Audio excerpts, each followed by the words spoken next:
Shalom, je suis Comé Jonathan et c'est avec un réel plaisir que je partage avec vous encore un autre moment de sagesse divine. Je rends grâce à Dieu pour toutes ces personnes qui ont été touchées par la parole de Dieu et par ses conseils de Dieu. Alors, la dernière fois, nous avons parlé de à celui qui a, on donnera. Et j'ai expliqué beaucoup de choses par rapport à la richesse.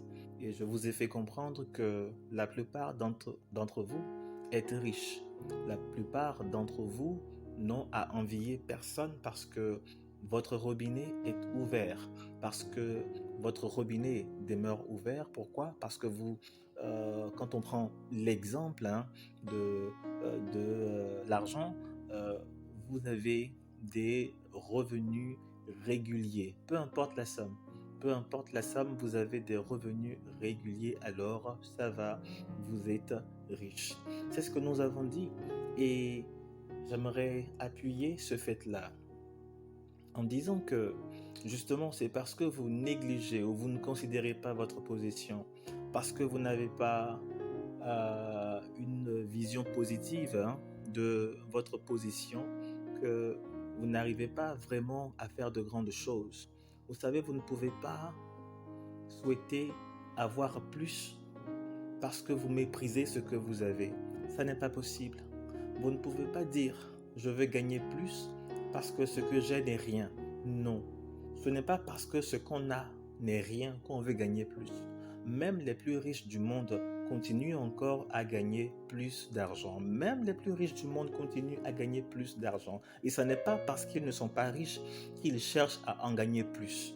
C'est parce que c'est dans la nature des choses de toujours aller de l'avant. Vous savez, aller de l'avant, ce n'est pas extraordinaire parce que lorsque vous venez au monde, vous êtes bébé et progressivement vous grandissez jusqu'à vieillir. Donc vous voyez, aller de l'avant, gagner plus, toujours plus, c'est pas mauvais, c'est naturel chez l'homme d'aller de l'avant et de gagner plus. C'est même biologique.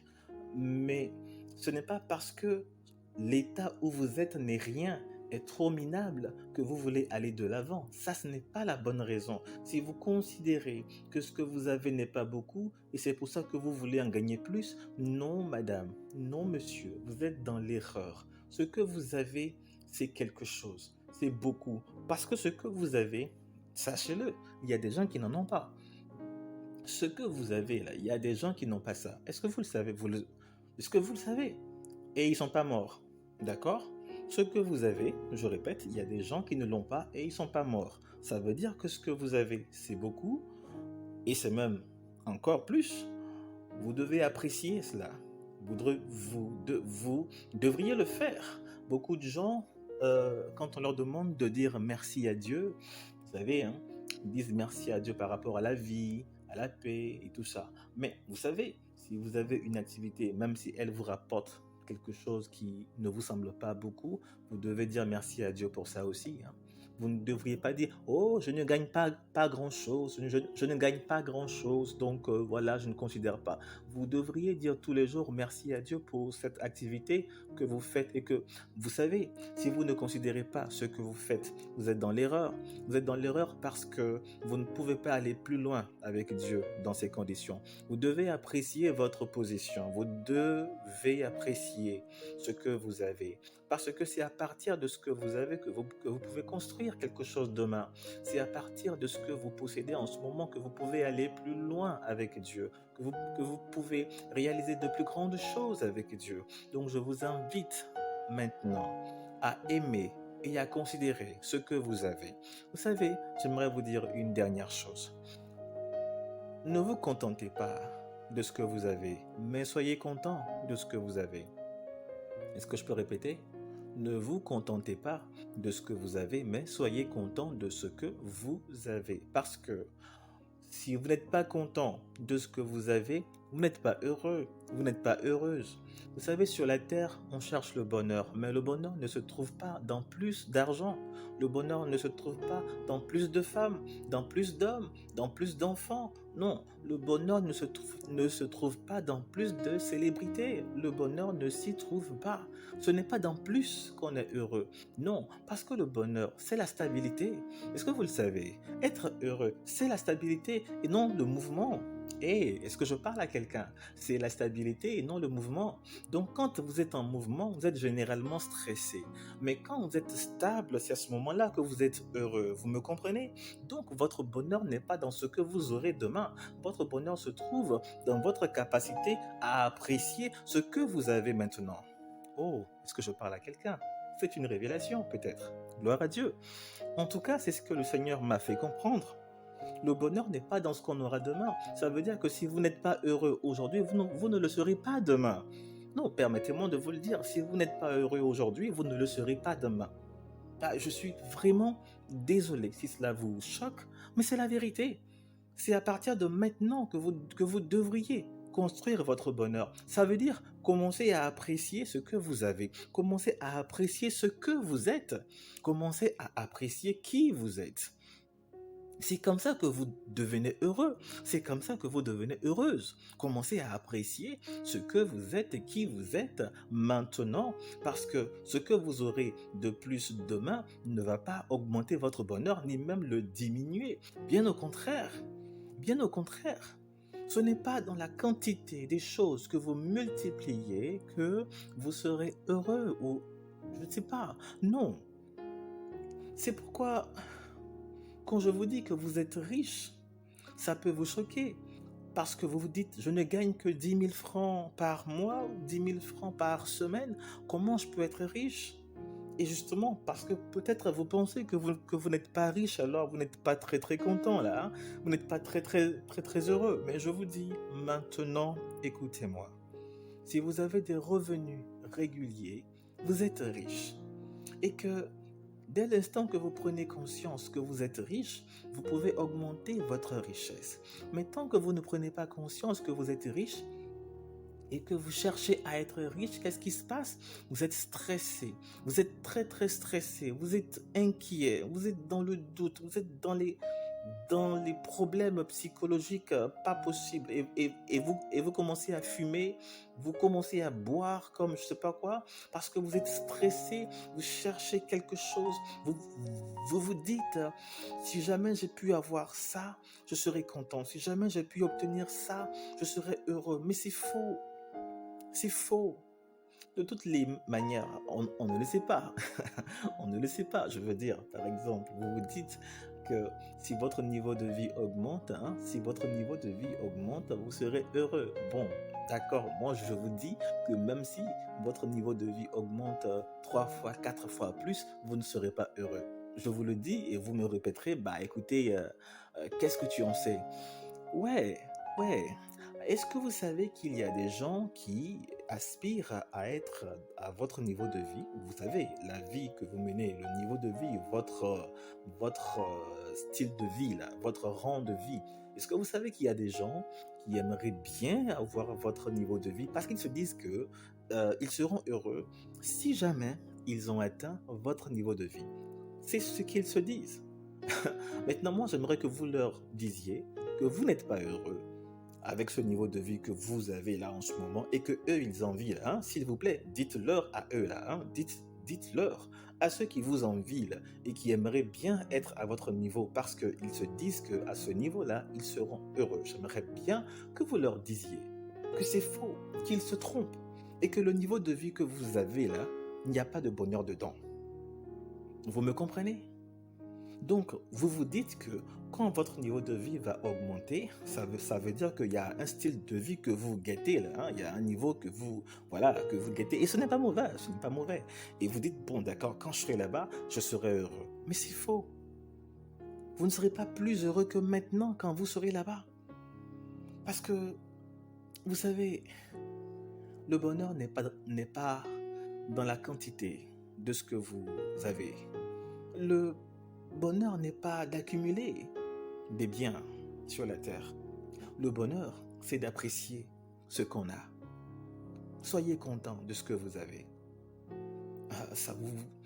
Peut-être que vous n'avez pas appris à être content de ce que vous avez. D'accord. Mais faites un effort parce que vous savez, le bonheur, c'est très important dans la vie. Quand vous êtes heureux, vous faites du bien autour de vous. Par exemple, monsieur, vous êtes marié. Si vous êtes heureux, vous ferez du bien à votre femme et à vos enfants. Pareil pour madame, si vous êtes heureuse, vous ferez du bien à votre mari et à vos enfants. Pareil pour les enfants. Si vous êtes heureux, vous ferez la fierté de vos parents. Gloire à Dieu, c'est intéressant. Donc le bonheur est une denrée indispensable pour un équilibre social. Je le dis, c'est vrai. Donc, tout le monde devrait aspirer au bonheur, mais le bonheur n'est pas dans demain. Le bonheur n'est pas dans ce que vous allez posséder. Le bonheur est dans le fait que vous savez apprécier ce que vous avez. Vous savez donner de la valeur à ce que vous avez. J'ai connu des gens qui n'ont jamais apprécié ce qu'ils ont, qui n'ont jamais valorisé ce qu'ils avaient. Et des gens comme ça, je les connais, ils ne sont pas heureux. Et ils sont pleins comme ça. Ils ne sont pas heureux parce qu'ils ne donnent pas de la valeur à ce qu'ils ont. Ils ne donnent pas de la valeur à ce qu'ils possèdent. Vous voyez, il veut une chose, il la désire. Et il se dit que quand il l'aura, il sera heureux. Mais demain, vous le voyez avec la chose qu'il convoitait, mais il maltraite la chose d'une manière, c'est un peu comme un homme qui vraiment désire une femme. Il la désire, et quand il l'a enfin eue, quand il l'a épousée, il la maltraite au foyer. Vous voyez, il la maltraite au foyer, alors que c'est lui qui rêvait, qui désirait la femme. Tant que l'objet ou la chose ou la personne n'est pas en sa possession, vous avez l'impression que le jour qu'il aura cette chose-là, sa vie va changer. Et puis, du coup, voilà, ils sont mariés, ou bien il a enfin la chose. Mais vous voyez que sa vie n'a pas changé, il est le même, toujours aussi bizarre. Pourquoi? Parce que, en fait, le bonheur n'est pas dans ce qu'on désire avoir. Le bonheur n'est pas dans ce qu'on veut obtenir. Le bonheur, c'est d'apprécier ce qu'on a. Il y a des gens qui, par exemple, quand ils possèdent un vêtement, vous voyez que le vêtement, au bout de 5 ans, 10 ans, le vêtement, quand vous revenez, il est toujours aussi neuf que quand ils l'ont acheté. Est-ce que vous avez remarqué de telles personnes? Généralement, de telles personnes sont heureuses. Généralement, les personnes qui savent conserver les biens sont heureuses. Les personnes qui savent conserver, qui savent entretenir quelque chose. Généralement, ces personnes-là sont heureuses. Pourquoi? Parce qu'elles apprécient ce qu'elles ont. C'est pas comme si elles se contentent de ce qu'elles ont, mais elles sont contentes de ce qu'elles ont. C'est pas pareil. C'est le français, d'accord? C'est pas pareil. Hein? Elles sont contentes de ce qu'elles ont, mais ça ne veut pas dire qu'elles se contentent de ce qu'elles ont. Donc soyez contents, chers amis, soyez contents de ce que vous avez, entretenez, hein? Prenez soin de ce que vous avez, prenez soin de ce que vous avez. Je parle de votre épouse, je parle de votre époux, prenez soin d'eux. Prenez soin des personnes que vous aimez, prenez soin, parce que vous savez, c'est important. C'est important. Vous ne pouvez pas dire quand je serai. Vous ne pouvez pas parier sur le futur parce que personne ne connaît demain. Ni vous ni moi ne connaissons demain. Vous ne pouvez pas parier sur le futur. Écoutez, redescendez sur terre un peu. Hein. Revenez avec moi sur la terre. Redescendons sur la terre. C'est maintenant que la vie se passe. C'est maintenant là qu'il faut vivre. C'est maintenant là qu'il faut profiter de la vie. C'est maintenant là qu'il faut profiter des gens qui vous sont chers. C'est maintenant là qu'il faut en profiter parce que demain, on ne sait pas. Demain, on ne connaît pas. Mais maintenant, c'est là qu'il faut en profiter. Et c'est pourquoi c'est maintenant qu'il faut décider d'être heureux. C'est pas demain, c'est maintenant qu'il faut décider d'être heureux. Prenez la décision maintenant d'être heureux. Je vous le dis, décidez d'être heureux. Ne laissez pas les événements de la vie décider à votre place. Ne laissez pas les événements de la vie décider pour vous. Non, maintenant, c'est à vous de décider. Si vous souhaitez être heureux ou pas. C'est maintenant qu'il faut le décider. Et moi, je vous invite à faire le bon choix, à décider d'être heureux. En tout cas, moi, j'ai pris la décision d'être heureux. Et c'est pourquoi j'apprécie beaucoup ce que j'ai. Je rends tout le temps grâce au Seigneur pour tout ce qu'il m'a donné, tout ce qui est en ma possession. Je lui rends tout le temps la gloire pour ça. Je suis vraiment fier. Je suis vraiment honoré pour tout ce que j'ai. Je bénis Dieu pour toutes les personnes qu'il m'a données. Je bénis Dieu pour toutes ces personnes qui sont autour de moi. Je bénis Dieu pour vraiment, vous savez, vous devez bénir Dieu pour ce que vous avez. Vous devez vraiment être reconnaissant pour ce que vous avez. Allez, quoi. Le bonheur, c'est maintenant. Décidez là d'être heureux maintenant. Soyez heureux, soyez heureuse au nom de Jésus-Christ. Soyez heureux. Et donc après cela, nous aboutissons sur le domaine spirituel de la richesse. Quand je vous expliquais là que la richesse selon Dieu, maintenant là je parle aux enfants de Dieu, je parle aux enfants de Dieu, la richesse selon Dieu, c'est toujours ce même robinet, mais ce n'est plus le nôtre. Non, mais c'est le robinet de Dieu lui-même. C'est-à-dire que maintenant, c'est Dieu qui détermine notre position. Ce n'est plus notre capacité personnelle, notre intelligence personnelle, ce n'est plus nos compétences, mais c'est plutôt Dieu lui-même qui décide, ou je veux dire, qui détermine ce que nous sommes capables d'avoir ou pas. En d'autres termes, quand vous regardez Dieu, dites-moi, c'est quoi dans votre vie que vous ne pouvez pas avoir? Parlons terre à terre. Quand vous, enfant de Dieu, vous regardez Dieu de haut en bas, il y a quoi dans votre vie là que vous ne pouvez pas atteindre? C'est quel défi, c'est quel objectif que vous vous fixez que vous ne pouvez pas atteindre quand vous regardez Dieu, quand vous regardez son visage là? C'est quel défi de votre vie qui va faire battre votre cœur, qui va vous faire trembler? C'est quel défi qui va vous faire peur quand vous regardez le visage de Dieu? Et puis on dit que ce visage-là, c'est le visage de votre Père. Il est à vos côtés, il est dans votre vie. Maintenant, moi je veux savoir, c'est quel défi, c'est quelle situation qui va vous faire peur, qui va vous inquiéter? Pourquoi est-ce que vous êtes inquiet? Pourquoi est-ce que vous doutez? Pourquoi vous êtes assailli par des questions et des questions? Qu'est-ce que vous cherchez? Qu'est-ce que vous cherchez? Vous êtes enfant de Dieu. Puisque vous êtes enfant de Dieu, vous êtes riche de facto. Vous êtes riche de facto. Parce que vous êtes enfant de Dieu, ça signifie que, bon, je sais pas, dites-moi, est-ce que le fils du gars le plus riche de la terre, le fils du gars le plus riche de la terre, dites-moi, il est riche ou bien il n'est pas riche?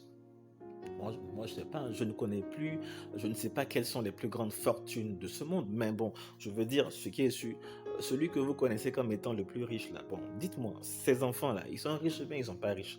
Donc, quand vous-même vous dites, je sais pas, vous ne considérez pas. C'est pourquoi je vous disais la dernière fois que les gens ont tué Jésus parce que le gars, quand il parle, en fait, il pense réellement ce qu'il dit. Donc ça ne leur a pas plu, quoi. Voilà pourquoi est-ce qu'ils l'ont tué. Il vient, il dit que non, lui, il est enfant de Dieu. Et les gens disent, mais attends, non, nous tous, on est enfant de Dieu. Mais toi, quand tu dis que tu es enfant de Dieu, on sent que tu es vraiment sérieux.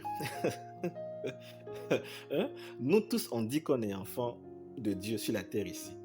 Ça ne va pas quelque part. Mais toi, Jésus, quand tu dis que toi, tu es enfant de Dieu, là, on sent que tu penses vraiment ce que tu dis. Et ça nous dérange. Et donc, pour ça, ils l'ont tué. Ok.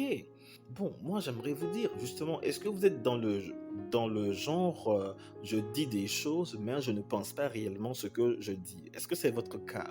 Parce que les enfants de Dieu sont quand même honnêtes avec eux-mêmes. Ils sont honnêtes avec eux-mêmes.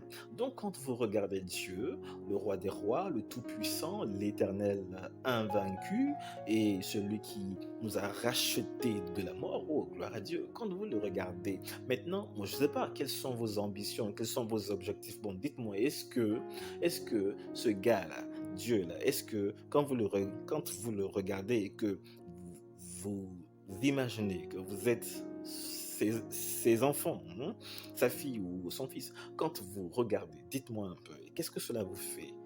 Quel est le défi? Quel est l'ennemi? Quel est le démon? Quelle est la situation? Quel est le problème qui va subsister devant les enfants de Dieu?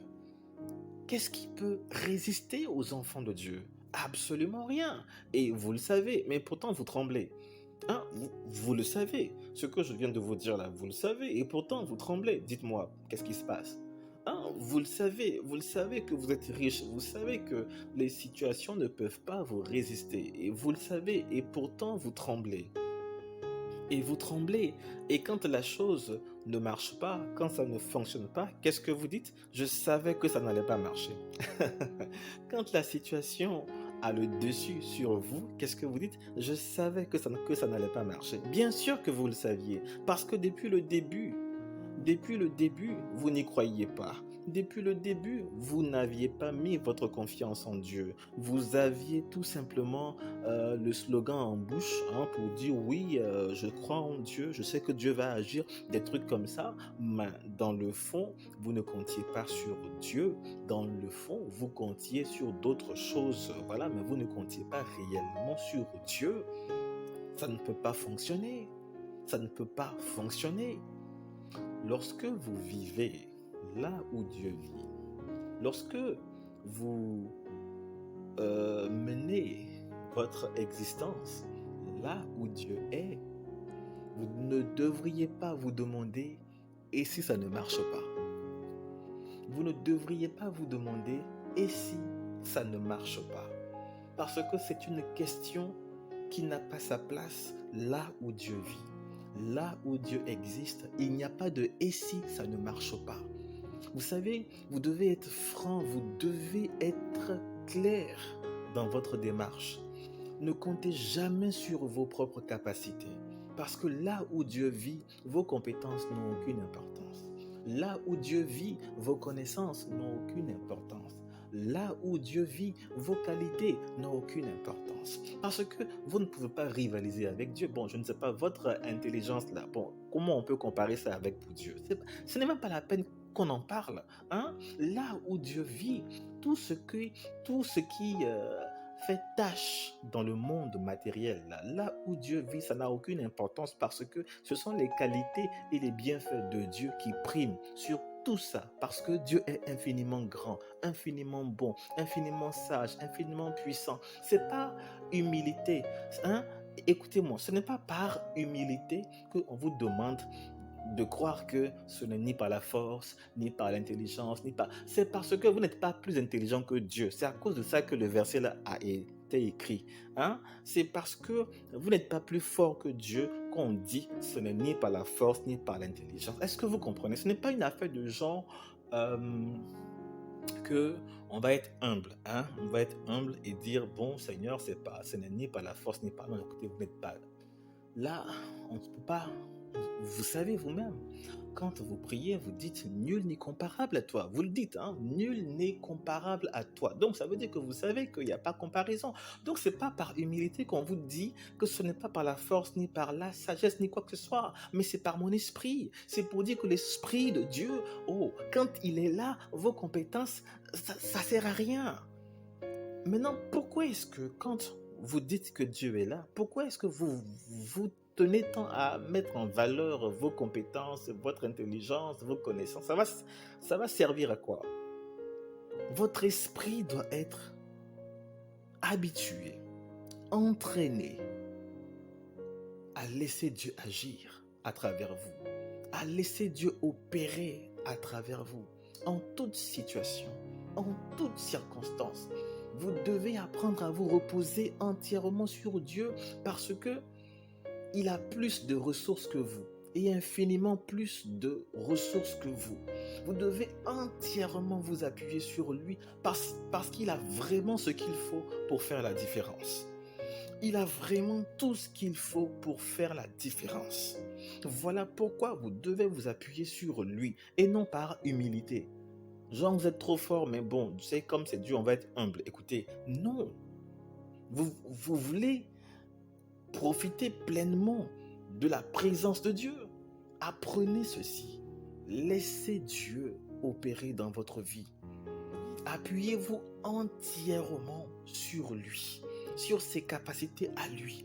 Peu importe la situation, pour éduquer vos enfants, appuyez-vous sur ses capacités à lui. Pour vivre heureux dans votre foyer, appuyez-vous sur les capacités de Dieu. Arrêtez de faire des choses et de dire après, Seigneur, je te confie. Non, on ne fait pas des choses pour venir dire après, je te confie. On confie à Dieu et Dieu inspire les choses à faire. C'est comme ça que ça marche. On confie à Dieu d'abord et Dieu inspire maintenant les choses à faire. Mais on ne fait pas pour dire à Dieu, je te confie tout ce que j'ai fait. Attends, qu'est-ce que vous croyez? Vous pensez que Dieu c'est quoi? Un tampon? Un cachet? Je ne sais pas. Bah non. Hein? Vous, vous ne pouvez pas faire des choses et dire après, Père, je te confie tout ce que j'ai fait. Je sais que tu es celui qui va tout gérer. Mais non, mais écoutez, il n'est pas à votre service. D'accord? Hein? Il n'est pas à votre service. Vous devez d'abord lui confier et dire maintenant, inspire tout ce qui va être fait. Vous devez continuellement marcher en pensant à cela. Est-ce que Dieu inspire ce que je fais? Est-ce que Dieu est la source de tout ce que j'entreprends? Est-ce que je suis inspiré par Dieu? Parce que vous savez, votre richesse en tant qu'enfant de Dieu, elle se manifeste puissamment lorsque vous êtes inspiré par Dieu et non pas quand Dieu vient bénir ce que vous avez fait. Il n'est pas obligé. Hein? Il n'est pas obligé de bénir ce que vous faites. Mais lorsque vous êtes inspiré par Dieu, Dieu n'a plus besoin de bénir ce que vous faites parce que tout ce que vous faites est déjà béni puisque ça a été inspiré par Dieu, donc c'est déjà béni. Veillez à être toujours inspiré, hein, que ce soit au travail, que ce soit à l'école, que ce soit partout, dans tout ce que vous faites, veillez à être inspiré. Une fois, quelqu'un m'a dit qu'il y a certains domaines qui ne nécessitent pas d'être inspirés, mais il faut suivre la méthode pour pouvoir réussir. Je, je suis d'accord sur un plan humain.